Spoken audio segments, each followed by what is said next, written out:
Original lah Mak Jais kan? Mengapa tak apa originalnya?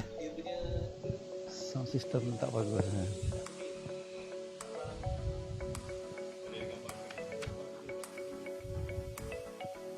Kemudian saya ada petik sikit Tan Sri yang ucapan Tan Sri yang bercakap pasal pokok yang Tan Sri kata akarnya tak kuat tu.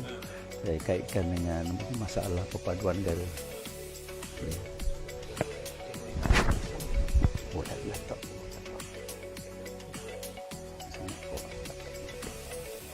Oh, tak ada.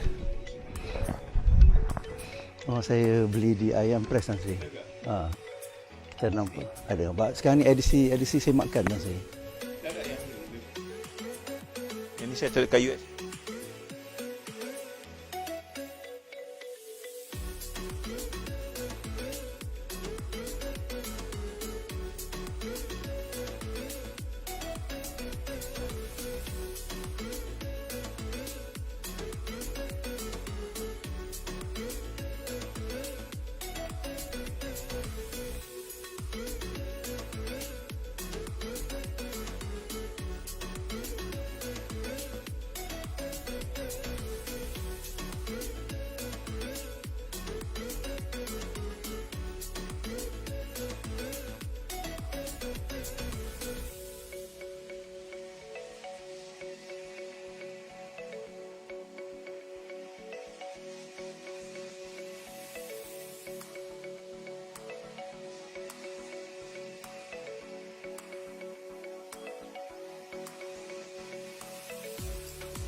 Dah boleh saya tengok tak kat sini kat mana kat dalam ni, kalau boleh kita start dulu.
Assalamualaikum warahmatullahi taala wabarakatuh.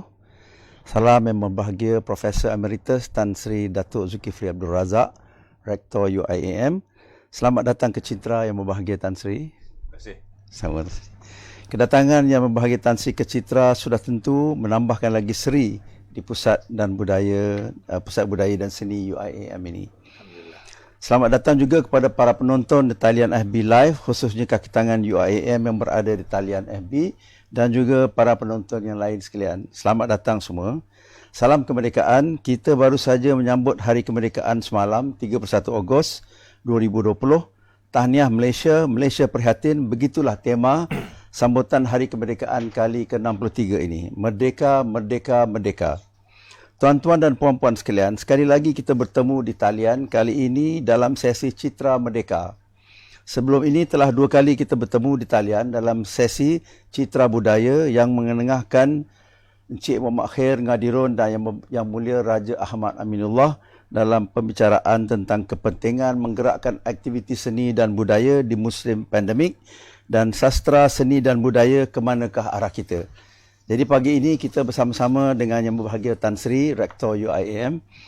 Yang Berbahagia Tan Sri nampaknya belum terlambat lagi rasanya bagi kami di Citra State UIAM ini untuk mengucapkan tahniah.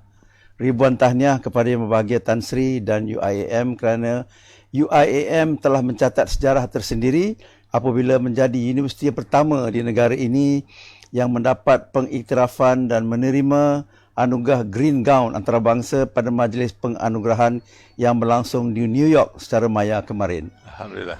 Alhamdulillah, mengikut laman web Green Gown Awards, established in 2004, the Green Gown Awards recognized the exceptional sustainability initiatives being undertaken by universities and colleges.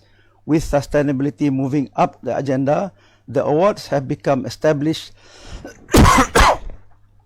as the most prestigious recognition of best practice within the further and higher education sector.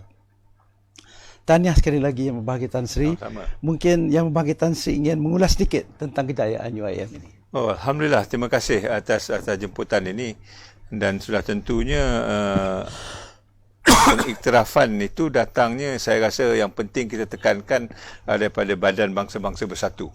Ini bukan pengiktirafan yang diberi oleh badan-badan komersial seperti mana yang kita dapat dalam ranking dan sebagainya. Ia adalah satu badan yang diiktiraf sedunia oleh semua orang dan juga disokong oleh beberapa persatuan akademik yang terkemuka di dunia. So saya merasakan bahawa pengiktirafan ini adalah pengiktirafan yang agak jitu, yang mengenal apa yang telah kita lakukan selama 2 tahun kita berusaha untuk memperkenalkan pembangunan lestari dan natijah yang dapat daripada ini adalah dalam masa yang singkat kita boleh melakukan sesuatu yang agaknya kita sendiri tidak duga, maknanya kekuatan bekerjasama itu. Ya. Keakraban bekerja, saling bantu-membantu, saling faham memahami, tidak bekerja berkelompok saja tapi meluas, mengambil semua orang yang ingin membantu, kita sokong sebagai inclusiveness. Ini menjadi saya rasa kekuatannya. So, kalau itu formulanya kita boleh ulang ini banyak kali. InsyaAllah. Ya, InsyaAllah nanti kita akan cuba lagi. Banyak kali kita akan cuba supaya kita dapat menggembelingkan semua tenaga yang ada di universiti ini. InsyaAllah. Saya sebagai kaki tangan UIA sama-sama menumpang gembira dan menumpang syukur Tan Sri. Alhamdulillah. Alhamdulillah. Ini. Ya. Jadi berbalik kepada Hari Kebangsaan Tan Sri.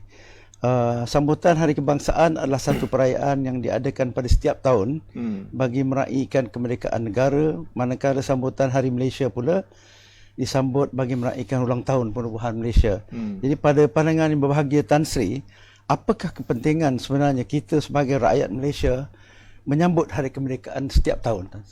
Ya, ini adalah satu kelaziman saya rasa bukan saja di Malaysia, di seluruh dunia, untuk melihat hari kemerdekaan itu sebagai satu hari yang kita memberi perhatian khas untuk mengenang semula jasa-jasa orang yang telah banyak ditaburkan untuk menjadikan kita negara bebas daripada penjajahan, daripada kongkongan dan dari hal-hal yang mungkin tidak berkaitan dengan kita. So maknanya hari kemerdekaan itu adalah hari yang di mana kita memberi penumpuan khas dalam kita mengenang jasa orang dan juga mengambil iktibar dari apa yang berlaku. Namun bagi saya hari perayaan ini adalah satu hari saja. Ya. Jadi kita misalnya malam tu bergembira dengan bunga api dan sebagainya, tetapi lepas itu besoknya dia dah jadi macam hari biasa. Jadi maknanya apa yang kita rayakan ataupun raikan pada hari kemerdekaan itu dia hanya sekejap saja. Jadi saya lebih suka kalau kita lihat hari merdeka ini sebagai satu penghayatan. Maknanya kita mula dengan 31 Ogos dan kita bawa ini kepada 31 Ogos tahun depan. Kita menghayati kemerdekaan itu dengan mengambil banyak lagi perkara-perkara yang boleh kita fikirkan tentang bagaimana kita nak menghayati kemerdekaan itu supaya ianya menjadi sebati daripada kita. Jadi kita tidak lupa bahawa jasa orang ini bukan setakat sehari tapi untuk selama-lamanya. Jadi istilah yang mungkin boleh kita ketengahkan dalam bagaimana kita nak menghayati kemerdekaan itu sebagai satu detik yang sentiasa berlaku dalam diri kita. Khususnya anak-anak muda yang tidak melalui langsung hal-hal peperangan, kemerdekaan dan sebagainya, bagaimana mereka ertikan ini sebagai satu cara hidup mereka untuk masa hadapan. Terima kasih Tan Sri. Berbalik kepada apa yang disebut oleh Tan Sri tadi, kalau dibandingkan dengan negara jiran kita, Indonesia yang mencapai kemerdekaan melalui bambu runcing dan lautan api di Surabaya dengan cara kekerasan untuk mendapat kemerdekaan, negara kita Malaysia mencapainya melalui meja perundingan. Adakah ini menampakkan ataupun menggambarkan kurang panasnya semangat kebangsaan rakyat di negara kita? Tidak, ini sebagai satu cara saja, ya. Walaupun tidak ada tumpahan darah, tetapi kudrat ataupun daya pemikiran ataupun usaha yang kita tumpukan untuk mendapat kemerdekaan itu saya rasa sama beratnya. Walaupun tidak ada tumpah darah, kita tidak mengukur sesuatu itu dari tumpah darah semata-mata. Walaupun itu kadang-kadang menjadi satu kelaziman dalam kita menuntut kemerdekaan, namun kita ada juga tumpah darahnya apabila kita melihatkan dari segi kita bagaimana kita berperang dengan komunis, ya, dengan badan-badan yang lain. Ada juga tumpah darahnya, tapi ini tidak menjadi satu neraca bagi kita untuk mengukurlah bagaimana panasnya kemerdekaan. Itu sudah tentu dalam menuntut kemerdekaan ini ada cara-cara yang perlu kita lakukan. Malah sekarang ini kalau kita nak lihat soal tumpah darah ini tidak lagi diketengahkan kerana orang sekarang ni menggunakan apa yang dipanggil sebagai soft power. Soft power ini yang saya rasa lebih penting kerana kesudahannya walaupun kita sudah merdeka, Syed, tetapi kadang-kadang minda kita terus dijajah. Tidak kiralah berapa banyak darah yang telah dialirkan ataupun mengalir, tetapi kita masih tetap terjajah kerana pemikiran kita belum lagi merdeka. Ini soal yang lebih penting bagi saya. Kita tidak perlu tumpah darah, tetapi bagaimana kita menjaga bahawa minda kita, sikap kita, gaya kerja kita adalah sebagai orang yang sudah merdeka, bukan orang masih diperhambakan dalam soal penjajahan ini. Terima kasih Tan Sri. Jadi kita sering melihat Tan Sri selalu membuat rujukan kepada falsafah pendidikan negara apabila Tan Sri bercerita tentang pendidikan, dan di antara hasrat falsafah pendidikan negara ini ialah, izinkan saya membaca Tan Sri, pendidikan di Malaysia adalah suatu usaha berterusan ke arah memperkembangkan lagi potensi individu secara menyeluruh dan bersepadu untuk mewujudkan insan yang seimbang dan harmonis dari segi intelek, rohani, emosi dan jasmani. Usaha ini adalah bagi melahirkan rakyat Malaysia yang berilmu pengetahuan, berakhlak mulia, bertanggungjawab, berketerampilan, dan berkeupayaan mencapai kesejahteraan diri serta memberikan sumbangan terhadap keharmonian dan kemakmuran keluarga, masyarakat dan negara.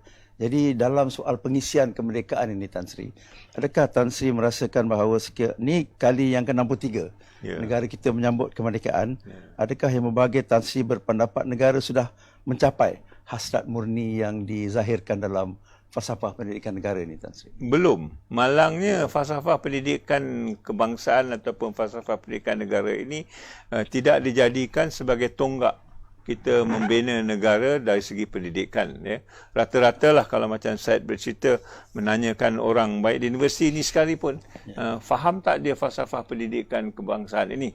Saya rasa ramai yang tidak faham.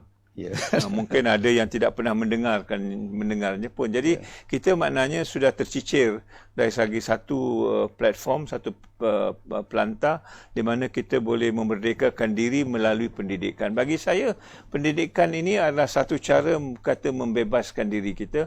Apabila kita ada pendidikan, kita ada pelajaran, kita ada kesedaran, kita tahu apa yang kita perlu lakukan. Inilah bezanya orang yang keluar daripada universiti ataupun orang yang mempunyai pendidikan dengan orang yang tidak mempunyai pendidikan. Sebab itu, pendidikan itu bagi saya adalah salah satu daripada lunas untuk memerdekakan diri dan terus mempertahankan kemerdekaan itu. Jadi kalau kita baca falsafah pendidikan kebangsaan itu, macam mana Tuan Syed baca tadi, dia mengatakan bahawa satu proses berterusan. Maknanya kita tidak berhenti-henti belajar, kita tidak berhenti-henti menyedarkan diri kita, tidak berhenti-henti mencari penyelesaian tentang masalah supaya kita kekal merdeka. Dan dalam falsafah itu mengatakan dia nak mewujudkan seorang yang seimbang dan harmoni. Maknanya kesudahannya orang yang merdeka itu adalah orang yang seimbang perwatakannya dan harmoni kedudukannya. Jadi negaranya tidak kucak-kacir, negaranya tidak pincang, negaranya tidak mempunyai masalah-masalah sosial yang kita dapat sering walaupun negara sudah merdeka. Jadi bagi saya falsafah itu mempunyai satu makna dan maksud yang cukup mendalam. Bagaimana kita nak merdeka dan mempertahankan kemerdekaan dan mengisi kemerdekaan melalui pendidikan, kesedaran yang ada dan terus berbakti membuat pengorbanan dalam konteks yang dikatakan kesejahteraan diri. Itu satu istilah yang pokok bagi saya. Orang yang sudah merdeka dirinya sejahtera. Kesejahteraan itu menentukan bahawa kemerdekaan kita akan terus berkekalan. Tidak ada lagi yang perlu kita menyelesaikan dari segi masalah-masalah besar lah. So, tentu masalah-masalah kecil ada. Kalau kita lihat kesejahteraan, semua rakyat sudah sejahtera, kita tidak merasakan bahawa kemerdekaan kita ni telah kita sia-siakan. Malah kerajaan bercakap tentang wawasan kemakmuran bersama. Ini maksudnya kesejahteraan bersamalah. Bagaimana kita boleh mengisi kemerdekaan sedemikian rupa, bertitik tolak daripada kefahaman mendalam dan falsafah pendidikan kebangsaan tadi. Saya dapat lihat ni bagaimana Tan Sri ulas tadi, berketerampilan dan berkeupayaan mencapai kesejahteraan diri serta memberi sumbangan terhadap keharmonian dan kemakmuran keluarga, masyarakat dan negara. Betul. Jadi tuan-tuan dan puan-puan sekalian, untuk makluman tuan-tuan dan puan-puan sekalian, buku tulisan yang berbahagia Profesor Emeritus Tan Sri Zulkifli Abdul Razak dan Profesor Rosnani Hashim, Pentafsiran Baharu Falsafah Pendidikan Kebangsaan. Buku ini boleh didapati di kedai-kedai buku yang baik dan juga di IIM Press. Buku ini telah memenangi anugerah buku negara pada tahun 2019. Alhamdulillah. Jadi buku yang amat baik untuk kita baca untuk memahami lebih apa yang diulas oleh Tan Sri tadi berkenaan dengan falsafah pendidikan kebangsaan. Okay. Jadi berbalik kepada soalan kita Tan Sri, berkenaan dengan satu lagi sambutan Hari Kemerdekaan ini yang berbahagia Tan Sri merupakan satu sambutan yang gilang-gemilang bagi semua negara. Dan juga selalu orang sebut bahawanya mengisi kemerdekaan ini lebih sukar daripada menuntutnya. Betul. Jadi kini kita menjurus pada tajuk pembincangan kita, Tan Sri, iaitu kepentingan mengisi kemerdekaan negara. Bagaimana pendapat Tan Sri tentang kenyataan ini? Mengisi itu lebih susah daripada menuntut kemerdekaan. Ya, betul. Menuntut ini macam main bola lah. Bila dah menang main bola, lepas tu nak mengekalkan kita menang balik semula. Kali kedua, kali ketiga, kali keempat tu dia lebih sukar. Menang pertama tu mungkin tidak begitu sukar. Begitu juga dengan merdeka. Sebab tu saya katakan tadi, bila kita meraihkan kemerdekaan pada malam 31 Ogos itu, tapi bagaimana kita nak meraihkan seterusnya. Itu menjadi satu teka-teki yang sukar. Maknanya kita nak menentukan bahawa semua rakyat kita merdeka kalau kita ambil dari segi prasarana sajalah. Ya, katakan dari negara merdeka sudah mempunyai prasarana yang lengkap dari segi air, dari segi api, dari segi kehidupannya. Kalau kita lihat merata, kita masih ada ruang-ruang di mana kelompok-kelompok tertentu tidak ada air, tidak ada api, tidak ada kemudahan, ya. Dan ini menjadi lebih jelas apabila kita berhadapan dengan COVID-19 ini. Kita nampak ada kumpulan-kumpulan, malah lebih ramai kumpulan-kumpulan yang seolah-olahnya tidak pernah merdeka selama 63 tahun. Mereka masih dalam kelengkongan seolah-olah penjajah masih ada. Orang lain sudah dapat segala kemewahan, mereka masih tertinggal dan tercicir. Jadi pengisian ini bagi kita yang sudah menerima segala kebaikan daripada kemerdekaan itu, sewajarnya kita juga berbakti kepada mereka. Menjadi salah satu daripada tanggungjawab kita menentukan apa yang kita dapat ni kita perlu kongsi kepada orang lain, ya. Tapi dalam kefahaman kemerdekaan sekarang ini tidak begitu jelas bagi saya, ya. Yang kaya tetap nak jadi lebih kaya, ya, sehingga kan yang miskin kadang-kadang tidak termasuk dalam congakan kita langsung. So, khususnya orang-orang di bandar dengan prasarana dan kemewahan yang ada, mereka seolah-olah lupa bahawa ada orang yang tercicir jauh di penjuru kampung. Saya berani katalah ramai orang-orang di bandar ini tidak pernah menjejak kaki pun di desa-desa, di tempat orang-orang yang tidak mendapat kemewahan-kemewahan yang mereka rasakan. Jadi kemerdekaan itu seolah-olah tidak menyampai kepada semua orang, dan saya berazam universiti ini mesti menjadi salah satu daripada institusi yang prihatin dalam hal ini. Sebab kita mengatakan universiti ini mengambil berat tentang persekitaran kita, termasuk orang-orang kampung di sebelahan kita, kampung Sungai Pusu, kampung orang asli, supaya kita juga menjengah mereka, kita juga mengambil perhatian, kita juga menjadi perhatian kepada mereka dan berkongsi apa yang ada dalam konteks ini. Kita tidak hidup hanya seolah-olah kita ini penting, yang lain tu tidak penting. Beralih sebenarnya ada soalan yang kita ingin bertanya dengan Tan Sri. Walaupun saya merasakan Tan Sri telah sedikit memberi ulasan tadi, iaitu berkenaan dengan apakah pada pandangan Tan Sri peranan universiti dalam mengisi kemerdekaan negara. Betul. Universiti dihidupkan kerana kita nak membebaskan pemikiran kita daripada penjajahan. Dalam dunia sekarang ini, kalau kita lihat proses penjajahan itu mesti berlaku, akan tetap berlaku. Ya, dia seperti yang saya katakan tadi, dalam konteks soft power, dia tidak lagi menggunakan senjata, tidak lagi menggunakan cara fizikal, cara-cara kasar, tetapi menggunakan nilai-nilai yang tertentu yang meresapi cara hidup kita, cara pemikiran kita, dan kadang-kadang kita melihatkan teknologi adalah salah satu daripada cara di mana nilai-nilai ini boleh diresapkan sedangkan kita sendiri tidak menyedarinya. Ya, ini peperangan yang sentiasa berlaku. Kalau kita alpa, kalau kita tidak mengambil iktibar dan tidak faham apa yang berlaku, kita terus minda kita terus dijajah. Ya, kalau kita ambil sajalah dari segi teknologi yang digunakan di merata dunia sekarang ini, kita sudah dapat misalnya baik di Amerika sendiri, kita dapati teknologi itu digunakan bagaimana mereka boleh menukar suasana politik di Amerika. Negara-negara lain, Rusia, China misalnya, cuba mempengaruhi Amerika melalui teknologi-teknologi mereka. Kita lihatlah peperangan di antara dua syarikat Amerika dengan China.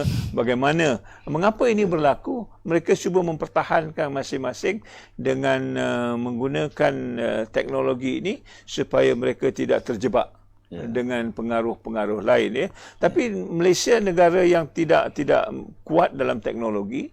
Kita bergantung dengan teknologi orang. Jadi kita misalnya bukan macam mereka, kita boleh bertanding atas satu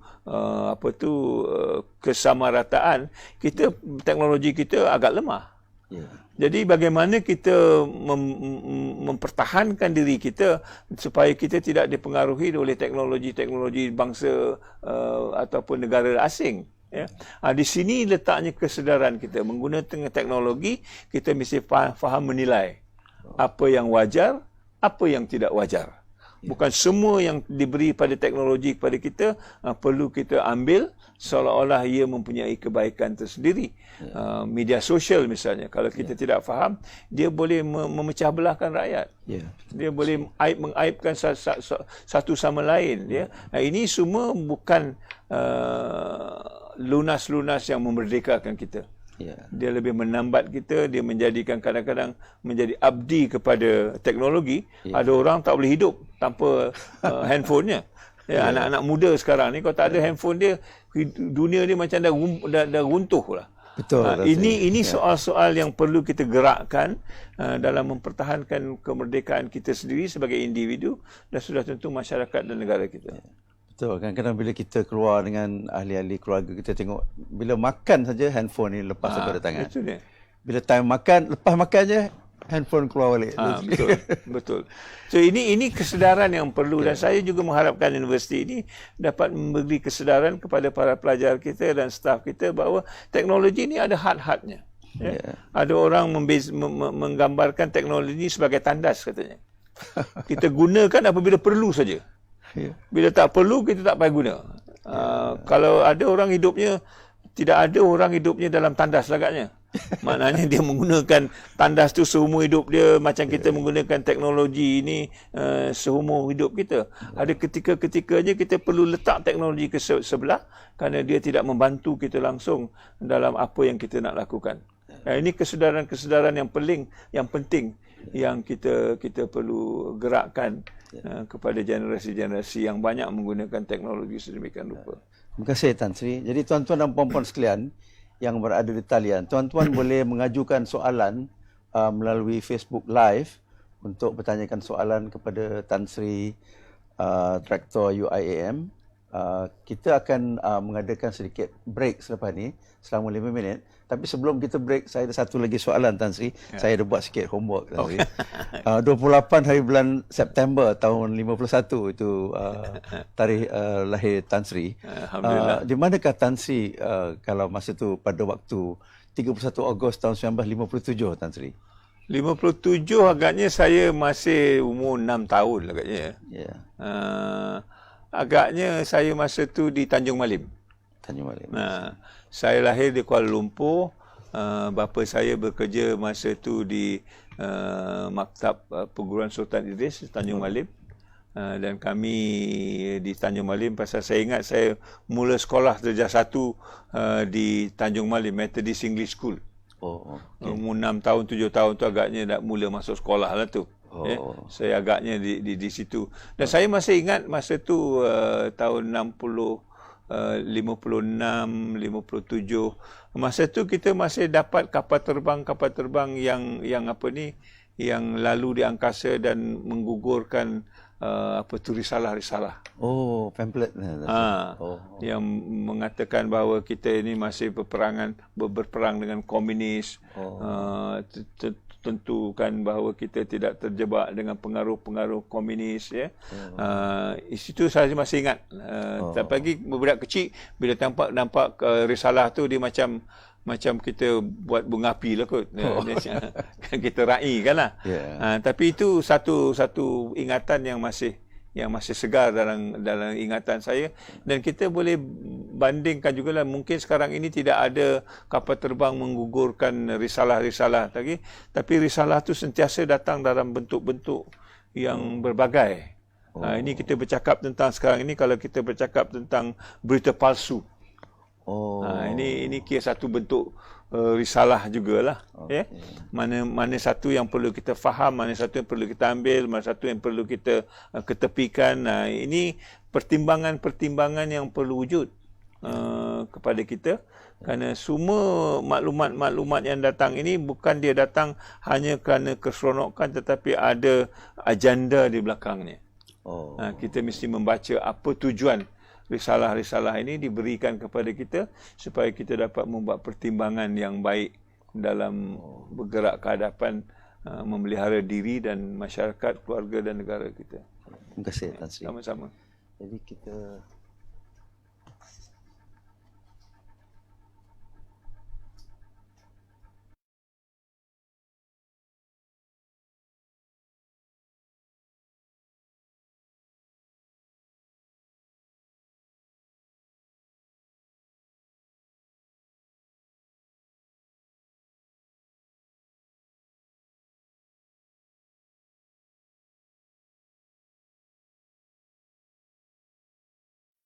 Putra putri sayang,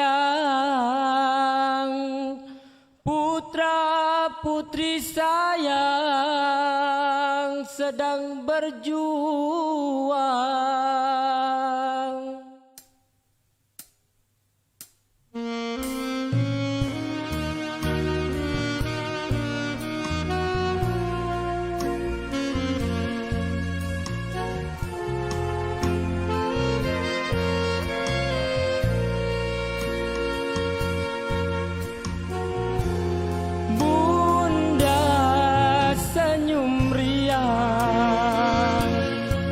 Menerima bahtera merdeka,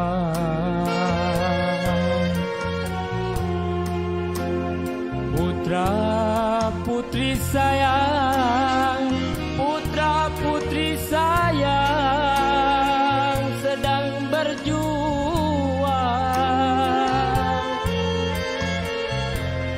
Fajar telah tiba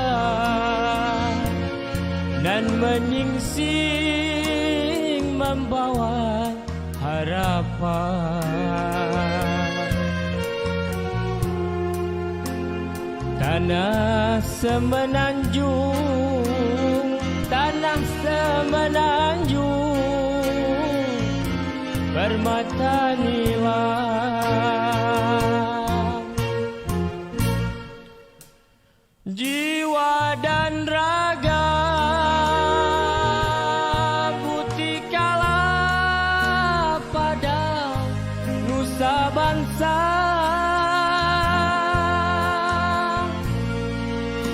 supaya negara maju jaya, aman merdeka. Duhai Ibu Pertiwi, putra putri datang sujud bakti,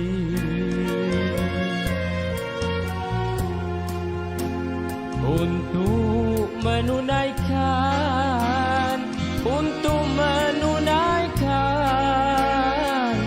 sumpah dan janji.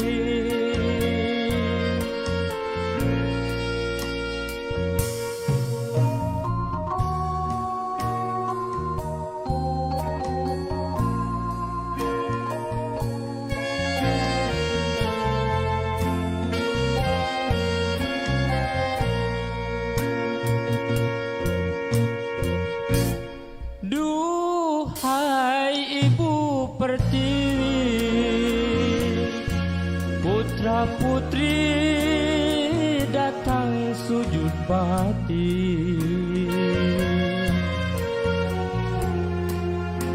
untuk menunaikan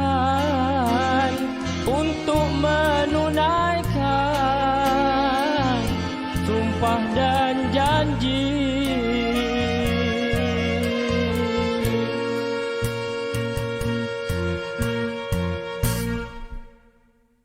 okey yang tadi. Bagi kau ni. Okay. Assalamualaikum warahmatullahi taala wabarakatuh. Tuan-tuan dan puan-puan sekalian, kita kembali semula dengan yang berbahagia Profesor Emeritus Tan Sri Zulkifli Razak, Rektor UIM dalam sesi Citra Merdeka. Jadi kalau kita tuan-tuan dapat dengar tadi lagu nyanyian Ahmad Yassin yang asalnya nyanyian Ahmad Jais yang berjudul Bahtera Merdeka. Jadi saya ingin mengambil kesempatan ini minta kalau Tan Sri ingin sedikit mengulas tentang lagu Bahtera Merdeka ni, Tan Sri. Lagu ini memang lagu yang saya sendiri minatilah. Bila saya kecil-kecil dulu, lagu ini memang dia cukup menyusuk kalbu kita bila kita mendengar lirik-liriknya, ya. Yang begitu tepat. Pertamanya dia bercakap tentang putera-puteri. Putera-puteri ni anak-anak muda, generasi muda, ya, yang dipanggil ataupun yang terpanggil untuk apa dia katanya menunaikan sumpah dan janji. Itu yang penting. Apa pengorbanan yang kita berikan kepada negara kita bila kita sudah merdeka, ya. Kata dia kita ada sumpah, kita ada amanah dan janji yang perlu kita selesaikan. Adakah ini sudah kita selesaikan, ya? Dan dia mengatakan bahawa negara ini dia kata sebagai permata nilam. Tidak berharga, tidak ternilai harganya, ya.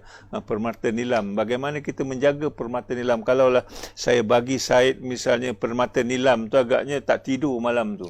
Menjaga permata nilam tu, terpaksa pergi ke bank lah macam-macam, ya. Tapi adakah kita menjaga negara kita sebagai permata nilam? Ya, kita bercakap kalau dalam konteks sekarang ini kita bercakap dari segi alam sekitarnya, bagaimana kita menjaganya, bagaimana kita melabur semula, menentukan bahawa alam sekitar kita terjaga. Dengan terjaganya alam sekitar, kita juga memberi taraf kehidupan yang lebih baik kepada generasi-generasi yang akan datang.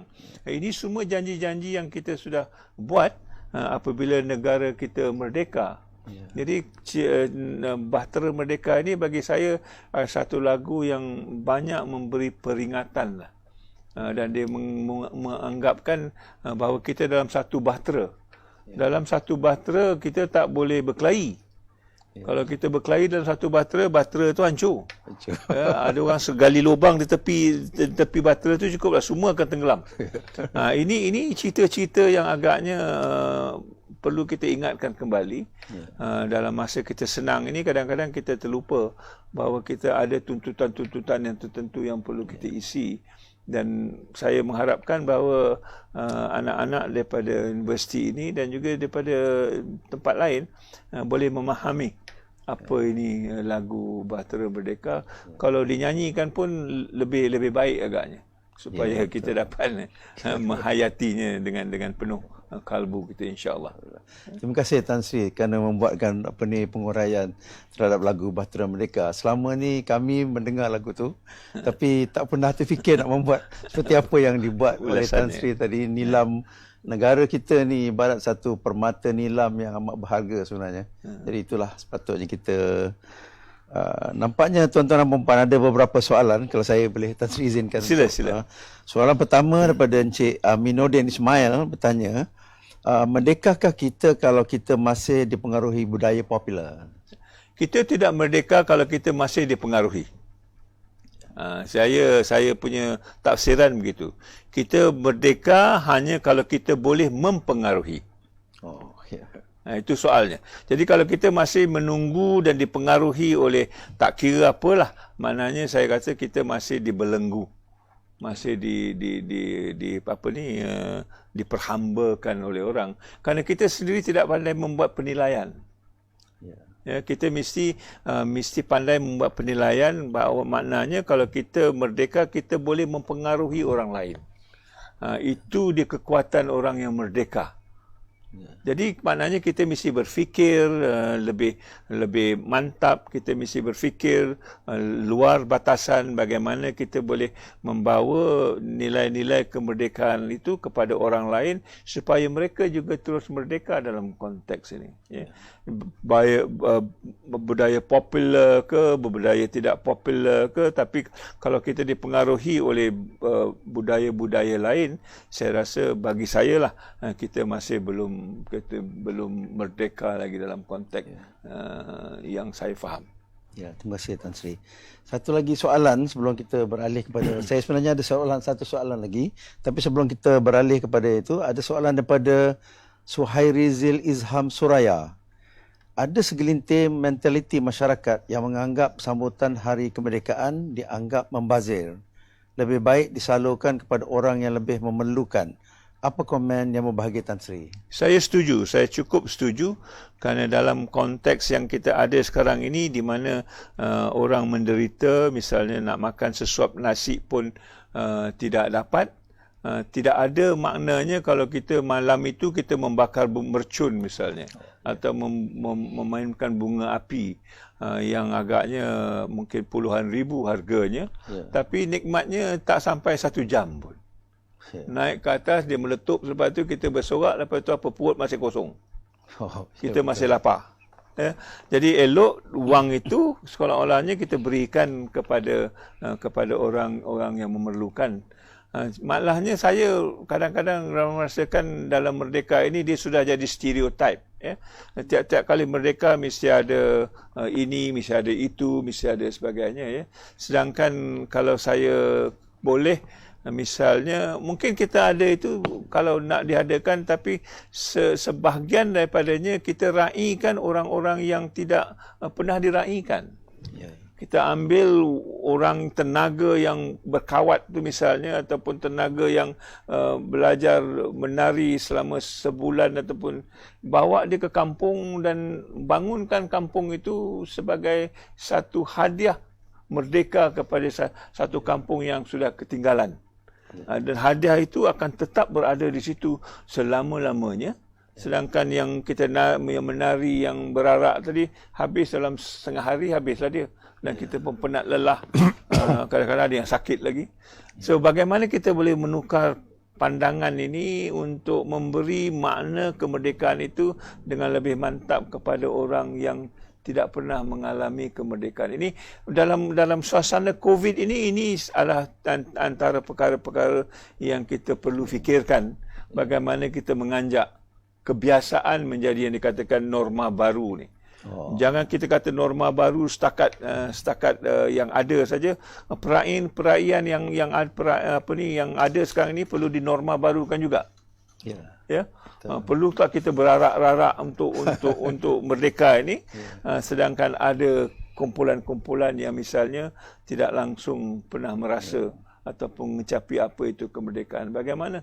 Kalau nak berarak, kita berarak ke kampung lah. Kita buat gotong royong di kampung. Mudah-mudahan di sini pun kita akan mulakan Tuan Syed gotong royong. Gotong royong 2023.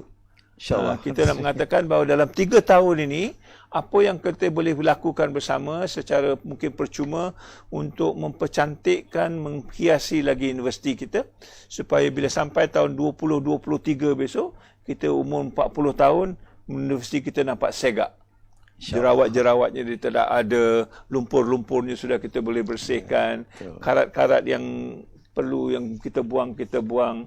Ini yang dikatakan kita menyumbang kepada kebaikan universiti dengan cara kita bekerjasama, insya-Allah. InsyaAllah. Kalau semangat itu boleh kita terjemahkan untuk merdeka, alhamdulillah lagi baik bagi kita. Betul. Cuma ada satu soalan lagi Tan Sri. Tema Hari Kebangsaan kali ini Malaysia Prihatin. Namun satu isu yang sering dan berulang kali timbul dalam konteks negara Malaysia yang kita kasihi ini Tan Sri adalah isu perpaduan kaum. Jadi nampaknya kita mencapai kemerdekaan di satu segi, tapi dalam isu ini nampaknya masih belum lagi kerana negara kita ni berbilang kaum. Kita perlu berhati-hati apabila kita berkata sesuatu supaya kita tidak kena sensitiviti kaum-kaum tertentu. Perkara yang kita buat, kita kena berhati-hati. Jadi saya ingat perbincangan Tan Sri bersama dengan pentadbir baru-baru ni, Tan Sri ada menggambarkan sebuah pokok. pokok yang kuat ialah akar tunjangnya yang kukuh dan kuat. Jadi dalam persoalan perpaduan ni Tan Sri, adakah Tan Sri rasa akar kita ni kuat ataupun bagaimana Tan Sri? Perhatian ini adalah nilai. Perhatian ini adalah satu nilai yang perlu ditunjukkan. Nilai ini selalunya dia mesti dijelmakan. Kalau misalnya saya orang mempunyai nilai kebaikan, kebaikan itu mesti ditonjolkan, mesti ditunjukkan. Ini yang sukarnya tentang nilai ni. Kita katakan kita mempunyai nilai ABC, tapi perangai kita macam tak ada mempunyai nilai ABC tu. So nilai ini adalah satu benda yang perlu dijelmakan. Kalau misalnya saya orang jahat, nampak nilai jahat. Kalau saya orang baik, nampak nilai baiknya. Itu yang dimaksudkan dengan nilai. Jadi perhatian ini nilai. Kalau kita katakan Malaysia ni perhatian, di mana yang kita boleh tunjukkan keprihatinannya? Itu soalnya, ya. Kalau saya misalnya pergi ke pasar malam, saya nak menunjukkan saya orang prihatin, di mana saya nak letakkan keprihatinan? Kalau saya nampak orang miskin, kalau saya lalu je depan dia, maknanya saya tak prihatin lah. Keprihatinan saya sekurang-kurangnya kalau tidak ada duit tu, saya tegur. Apa khabar?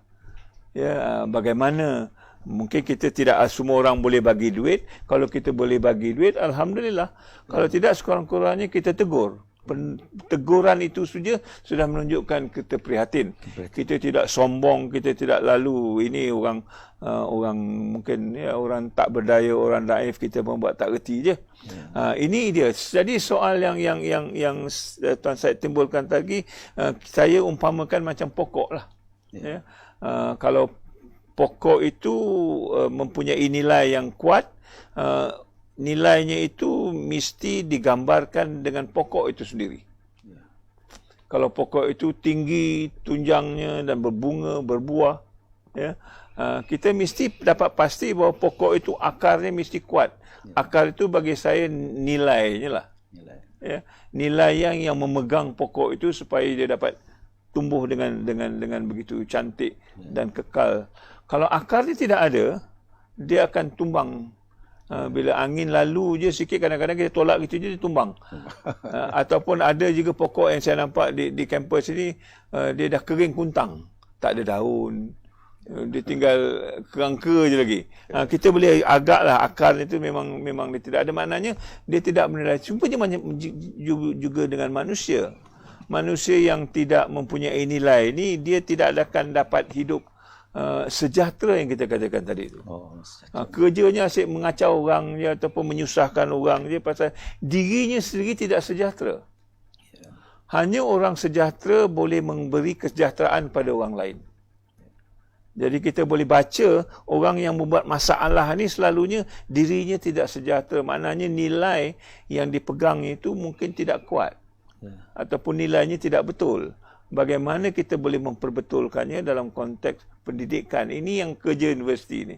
Memberi nilai yang baik supaya nilai itu boleh mengakar umbi dengan individu itu, dan individu itu boleh tumbuh sebagai pokok yang memberi manfaat kepada. Di universiti ini kita sudah ada pun taman ilmu dan budi. Budi itu nilai.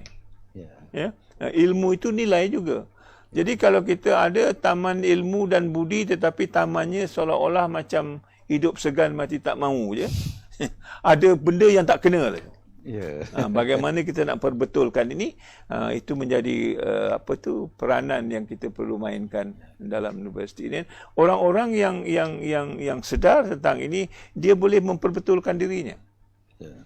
Dia tidak payah orang lain tegur. Dia sendiri membuat muhasabah dan dia boleh memperbetulkan dirinya untuk menentukan bahawa nilai yang ditonjolnya itu, khususnya dalam universiti Islam ini, adalah nilai sebenarnya yang memberi manfaat kepada semua orang dan malah di alam sekitarnya sendiri. Itu soal yang cukup penting dalam pentafsiran apa dia yang kita maksudkan dengan prihatin tadi.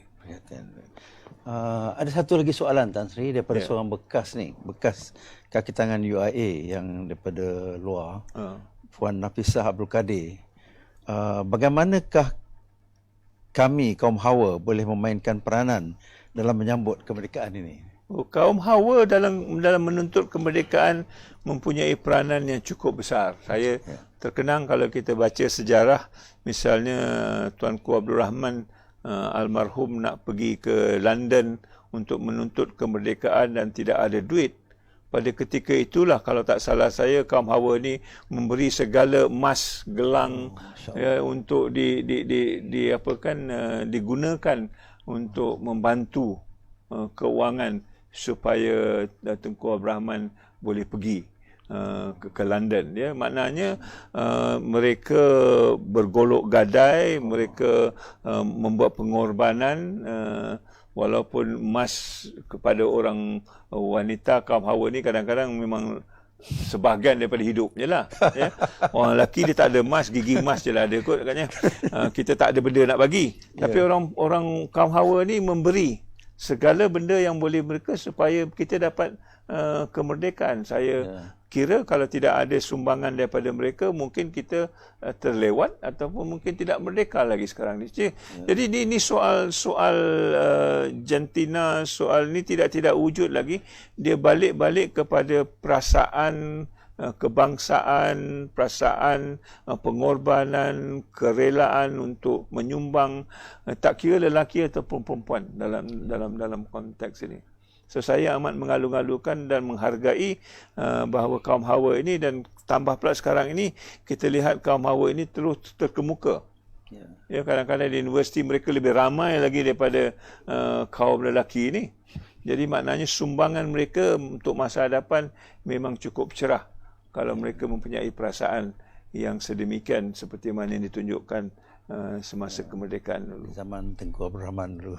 Ya. Ini ada satu soalan terakhir daripada Dr. Muhammad Arifin Kadri daripada IIUM Kuantan, Kuliah Allied Health Sciences ni. Dalam suasana semasa di mana anak muda ramai yang mindanya terjajah dengan budaya hedonism, K-pop, pemujaan nafsu, pembaziran waktu, bagaimana UIAM dan Citra dapat membentuk kembali acuan minda ke arah menanam semula budaya murni berteraskan agama dan warisan budaya? Ini soalan yang cukup baik. Ya. Kita dapati kebanyakan daripada anak-anak muda kita mempunyai kekosongan dari segi nilai dan budaya mereka. Mereka seolah-olah, bagi saya lah, mencari-cari apa itu identiti budaya Malaysia, ataupun apa di identiti budaya orang Melayu, apa itu identiti orang Islam. Ya, ini yang kita, kalau kita lihat, ya, kalau kita teliti balik dari segi Korea dengan ada K-popnya itu. K-pop ini, kalau tak salah saya, salah satu daripada cara mereka menepis budaya-budaya lain menyeresapi budaya mereka. Jadi mereka memperagakan budaya mereka sebagai salah satu daripada defense line untuk supaya mereka dapat kekal dalam satu kefahaman budaya mereka sendiri. Mungkin tidak sesuai dengan kita, tetapi ini kefahaman dia, sehingga kan kita dapati sekarang ini anak-anak Korea ini boleh mempengaruhi anak-anak Malaysia. Dengan lagunya, dengan caranya, dengan bahasanya, dengan budaya ini. Ini yang saya katakan soft power tadi. Ya, dengan tidak langsung dia menyesap dalam jiwa kita dan kita mengikut mereka. Tapi kalau kita lihat di Malaysia ni, apa yang kita peragakan sebagai budaya Malaysia kepada dunia? Hampir tiada. Tiada. Dari segi pakaiannya, dari segi cara hidupnya, tambah pula dengan hidup yang menggunakan teknologi sekarang ini, dengan bahasanya, tidak ada yang kita boleh ketengahkan. Sebab itu baru-baru ini kita cuba membawa balik istilah sejahtera ini sebagai salah satu daripada nilai yang kita nak ketengahkan ke dunia. Dan alhamdulillah kita sudah berjaya, misalnya menembusi Korea. Di Korea sekarang ini ada pusat sejahtera ataupun sejahtera center yang mereka sendiri telah bangunkan dengan harga 20 juta US. Satu kampus yang cukup besar. Dan tiap-tiap tahun 100,000 orang datang melawat dan belajar sejahtera, malangnya daripada Korea.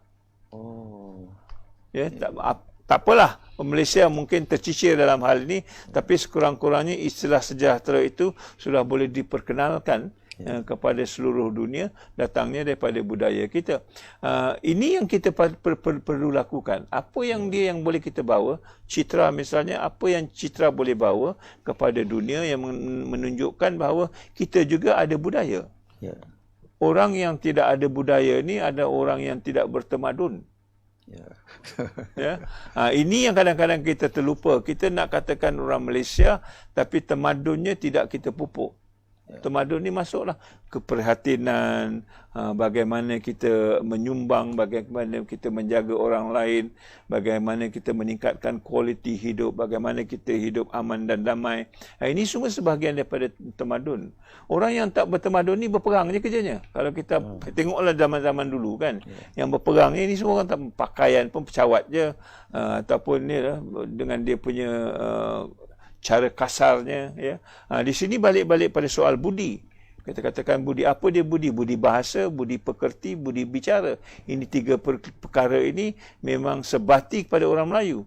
Orang Melayu budi bahasanya memang cakapnya tidak menyakiti orang lain, cakapnya berlapik, cakapnya mempunyai maksud yang mendalam. Pertuturannya baik, dia tidak menjerit-jerit, dia tidak macam di parlimen menjerit-jerit, itu tidak ada budi. Orang parlimen boleh menjerit-jerit, tidak ada budi bahasa bagi saya lah. Tak tahu pasal apa dia duduk di parlimen. Dan kalau budi bahasanya tidak bagus, budi pekertinya tidak bagus. Orang kalau budi bahasanya baik, dia punya perawakan tidak kesat. Orang hanya bila budi bahasanya kesat, baru perawakannya kesat, kelakuannya kesat. Dia ada keseimbangan di sini. Dan orang macam itu tidak ada budi bicara, dia tidak pandai membuat pertimbangan yang boleh menyenangkan orang lain. So perkara-perkara ini sudah tercicir dalam pendidikan kita, dalam cara kita misalnya ada budi, tapi tanya anak-anak muda apa itu budi, mereka mungkin tidak tahu apa maksud budi itu, bagaimana kita menghayatinya, bagaimana kita menjadikan sebahagian daripada budaya kita, bertamadun misalnya. Ini soal-soal yang agak sukar untuk kita alirkan kalau tidak melalui pendidikan. Pendidikan itu menjadi tunjang untuk semua ini. So banyak lagi kerja yang nak kita lakukan, Syed, dalam memerdekakan diri ini. Tapi saya rasa tidak mustahil. Tidak mustahil. Kalau benda-benda ini kita boleh ulang-ulang, dan terima kasih tentang temu bual ini satu cara yang baik untuk bagi kita berkongsi dan mengingatkan satu sama lain apa yang perlu kita lakukan. InsyaAllah kita akan sampai kepada peringkat yang perlu kita tuju, insyaAllah. Terima kasih banyak Tan Sri. Sama-sama. Kami di Citra amat bergembira dengan kehadiran Tan Sri. Tuan-tuan dan puan-puan sekalian, bila Tan Sri bercakap tentang sejahtera tadi, ada sebuah buku lagi, iaitu Essay on Sejahtera, yang telah ditulis oleh Tan Sri dan diterbitkan oleh IIUM Press. Boleh didapati di kedai-kedai buku yang baik dan juga di IIM Press. InsyaAllah amat bermakna, dan apa yang Tan Sri huraikan tadi boleh kita baca dalam buku ini. Alhamdulillah. Boleh saya sambung, Profesor Kamal sedang menulis satu lagi, Sejahtera daripada Konsep Islam.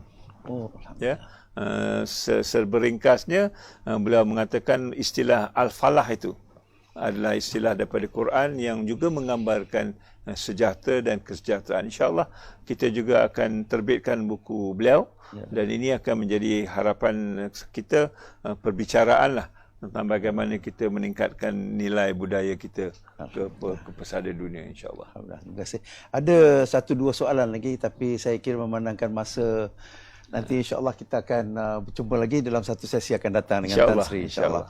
Jadi tuan-tuan dan puan-puan sekalian, Alhamdulillah kita sudah sampai ke penghujung sesi FB Live ini.